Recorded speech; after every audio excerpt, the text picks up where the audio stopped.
চলুন আজ নরম তুলতুলে ছানার পরোটা বানিয়ে দেখাই। প্রথমেই ময়দাতে তেল আর নুন দিয়ে ময়ন দিয়ে নেব ভালোভাবে। ছানাটা কাটিয়ে রেখেছিলাম, হালকা গরম থাকতে ছানাটা দিয়ে দিলাম, ভালোভাবে মেখে নেব। এখানে প্রয়োজন মতো ছানার জলও একটু দিয়ে ভালোভাবে সফট করে মেখে রাখবো। এখানে মাখাটা কতটা নরম হয়েছে আপনারা ভিডিওতে দেখতেই পাচ্ছেন। এবার এক এক করে লেচি কেটে পরোটার মতো চিকন করে বেলে নেব।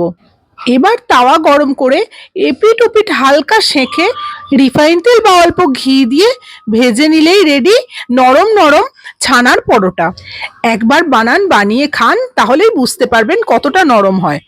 ইচ্ছা মতন সবজি তৈরি করুন, করে পরিবেশন করুন। আর আমার এই ভিডিওটা ভালো লাগলে like, comment, share and subscribe করে বেল আইকন প্রেস করে সঙ্গে থাকবেন। ফেসবুক থেকে দেখলে ফলো করে দেবেন।